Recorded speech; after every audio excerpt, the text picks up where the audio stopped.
Você está no canal Eu Estudo a Lição com o pastor Samuel Camilo. Hoje é quinta-feira, dia 30 de março de 2023. E o tema que estudaremos na nossa lição da Escola Sabatina será o remanescente do tempo do fim. O texto base, Apocalipse capítulo 12, verso 17, que diz: O dragão se enfureceu com a mulher e passou a lutar contra o restante dos seus filhos, todos os que obedecem aos mandamentos de Deus e se mantêm fiéis ao testemunho de Jesus. Aqui nós encontramos o último quadro apresentado em Apocalipse capítulo 12, dentro do grande conflito entre as forças do mal, que, como vimos essa semana, começou lá no céu. Primeiro quadro, portanto, a rebelião desse anjo rebelde contra Deus e os seus anjos leais. Segundo quadro, o nascimento do bebê Jesus, bem como a luta para tentar destruir o Jesus homem. Terceiro quadro, a luta do anjo rebelde contra a igreja de Deus. E agora, o último quadro, o quarto e último quadro, a luta contra o remanescente, contra o descendente da mulher. Agora, o que vai acontecer aqui nesse episódio é que o inimigo perde a batalha contra Jesus Cristo. O Cristo homem, ele vem como segundo Adão, vence as forças do mal, é arrebatado para o céu juntamente com Cristo Jesus, e agora ele vai começar um processo, o ódio dele contra a igreja é intenso. Como vimos na lição de ontem, ele num primeiro momento, ele vai lutar contra a igreja, ele vai perseguir a igreja, ele vai arrojar águas contra essa igreja, que é o movimento das nações num processo de perseguição. Num primeiro momento, os judeus vão perseguir a própria igreja, num segundo momento, o Império Romano vai perseguir a igreja. E num terceiro momento, aquilo que parecia impensável acaba acontecendo. A mulher se corrompe, a igreja se corrompe e passa a ser agora o instrumento através do qual a perseguição vai continuar. Mas a perseguição contra quem se a mulher se corrompeu? Aí é que entra o texto de hoje. O dragão se enfureceu contra a mulher, mas passou a lutar contra o restante dos seus filhos. Ele já não está mais irado contra a mulher. Ele se irou contra a mulher, mas foi lutar contra os filhos da mulher. Por que ele não está lutando mais contra a mulher? Porque a mulher havia, de alguma maneira, se corrompido. Quando você percebe a mulher, ela vai desaparecer aqui do contexto do Apocalipse. Ela aparece aqui no capítulo 12 como pura, verdadeira, e ela vai aparecer novamente somente lá em Apocalipse no capítulo 17, que diz assim: um dos 7 anjos que derramaram as sete taças se aproximou e disse: venha comigo, e eu lhe mostrarei o julgamento da grande prostituta que governa sobre muitas águas. Os reis da terra cometeram adultério com ela, e os habitantes da terra se embriagaram com o vinho da sua imoralidade. Então, o anjo me levou em espírito para o deserto, aonde vi uma mulher montada numa besta vermelha, coberta de blasfêmias, com 7 cabeças e 10 chifres. A mulher estava vestida de púrpura e vermelho, enfeitada com joias de ouro, pedras preciosas e pérolas. Tinha na mão um cálice de ouro cheio de abominações das impurezas da sua imoralidade. Em sua testa estava escrito um nome misterioso: Babilônia, a Grande, a mãe das prostitutas e abominações da terra. Vi que ela estava embriagada com o sangue dos santos, o sangue das testemunhas de Jesus. Tomado de espanto, olhei fixamente para ela. Por que João está aqui, fica cheio de espanto quando olha para essa mulher? Bom, a imagem aqui é simples. Quando você olha para o capítulo 12, no capítulo 12 a mulher é levada para o deserto para escapar de quem? Do dragão. Mas agora, quando João volta de novo a sua atenção para o deserto, onde a mulher tinha sido deixada, ele vê a mulher, mas a mulher já não estava mais como estava antes. Veja o início do capítulo 12.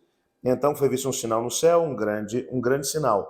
Uma mulher vestida de sol, com a lua embaixo dos seus pés, uma coroa com 12 estrelas na cabeça. Estava grávida e gritava por causa das dores de parto e na agonia da sua luz. Quando você olha para isso aqui, na agonia para dar a luz, quando você olha para a descrição do capítulo 12, essa mulher ela é pura. Ela está irradiando o brilho da glória de Deus. Ela está dando conhecimento de Cristo Jesus. Mas agora no capítulo 17 é outra imagem. É a mesma mulher, mas ela se corrompeu. Ela se tornou uma prostituta. Ela está buscando não mais agora a aprovação de Deus, mas ela está buscando a aprovação dos reis da terra. E ela cometeu imoralidades com eles.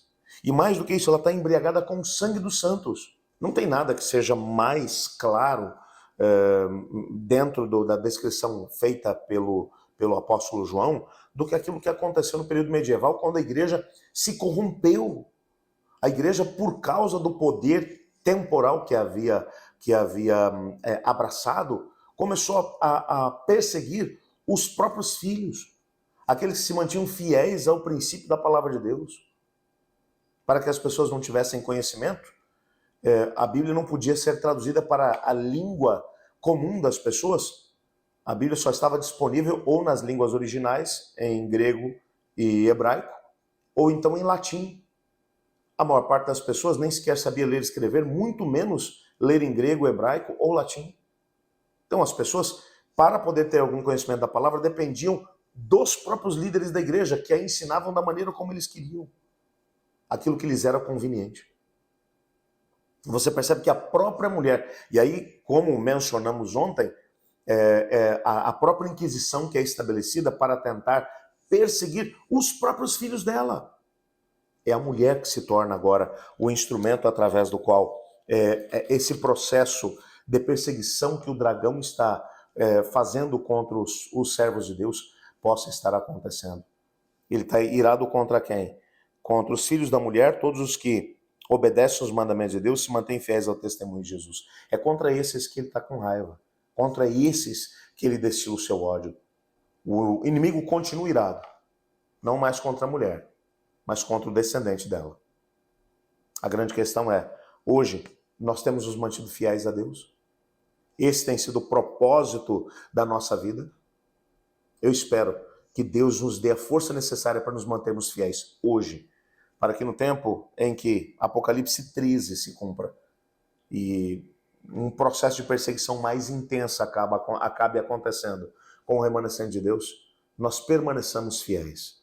Quando não se puder mais comprar ou vender, quando houver um processo complexo de perseguição acontecendo, que permaneçamos fiéis a Deus como somos hoje. Eu quero orar por isso. Mas antes, é claro, nós vamos colocar diante do Senhor os 5 pedidos aqueles que dentro do nosso chat, da nossa comunidade de oração, aqui no canal Estudo da Lição com o pastor Samuel Camilo, que nós separamos todos os dias. Você já sabe que o primeiro pedido dessa semana, como estamos exatamente antes dessa grande ação que vai acontecer no sábado, essa ação tem sido encabeçada pela RAAFA, que é uma rede de apoio às famílias de pessoas com autismo, e ao mesmo tempo pelo próprio MAP. Em toda a divisão sul-americana, as pessoas estarão usando uma peça de roupa azul com o propósito de mostrar a importância de incluir todas as pessoas. E hoje, de maneira especial, o nosso motivo de oração será por todas as pessoas, por todos os profissionais que trabalham com a pessoa com autismo. Esse vai ser o nosso primeiro motivo de oração. Mas vamos dar uma olhada aqui no nosso canal para podermos levantar aqui pelo menos mais 4 pedidos que foram mencionados por vocês. Vem comigo. A Vanessa Alves, ela diz assim: bom dia, peço oração por minha vida espiritual. A luta está muito grande. Vamos orar aqui pela Vanessa Alves. Lenira Lacerda, ela diz assim: peço que ore pelos meus filhos, para que Deus abra os seus olhos espirituais e tomem a decisão pela vida eterna. Vamos orar aqui pelos filhos da Lenira. A Geni Correia, ela diz assim: bom dia, peço oração por meu filho Fabiano. Ele tem 32 anos, está com problemas de saúde e ela pede misericórdia da parte do Senhor Deus. Carla Martins, ela diz: pastor, gratidão pela lição. Peço oração, uma corrente de oração. Minha filha está num relacionamento muito complicado. Sei que não é da vontade de Deus, mas queremos que Deus intervenha e alcance para que ela saia dessa cilada que o inimigo colocou no caminho dela. Me ajude em oração. Levem esse pedido para a sua igreja. Gratidão, Deus abençoe. Vamos estar orando aqui pela Carla. E finalmente vamos orar pela Rejane Loureiro. Ela diz assim: estudo a lição todos os dias com o pastor. Peço orações pelos meus filhos, que conhecem, mas estão longe dos caminhos de Deus. E ao mesmo tempo por minha saúde, pela minha fé, pois o inimigo tem colocado muito desânimo em mim. Mas eu não vou desistir, em nome de Jesus, pois sei que são armadilhas de Satanás. Permaneça firme, irmã Rojane. Nós vamos estar orando por você. Senhor Deus, muito obrigado por tua palavra e porque nela, ou através dela, temos a oportunidade de conhecer aquilo que é a tua vontade. Ajuda-nos a permanecer firmes em ti, antes que seja tarde demais. Te pedimos que nesse tempo em que as energias do inimigo estão sendo canalizadas para o remanescente da mulher, para os que guardam os mandamentos de Deus e têm o testemunho de Jesus, que nós possamos ser fiéis a esses mandamentos, para que no tempo de perseguições e angústias tenhamos a oportunidade de permanecer fiéis. Colocamos diante do Senhor também os pedidos que aqui foram mencionados. De forma especial, oramos pela Rafa, oramos pelos profissionais que trabalham com a pessoa com autismo, que eles tenham do teu poder, da tua sabedoria, para poder ajudar de forma mais intensa cada pessoa que tem sofrido com os desdobramentos do autismo. Colocamos também cada um dos pedidos que foram aqui mencionados, Pai. Algumas pessoas que estão sofrendo bastante, pedindo força para si mesmos, para aqueles a quem amam. Te pedimos que o Senhor possa intervir de acordo com a tua vontade, pois oramos em nome de Jesus. Amém. Eu estudo a lição. E você?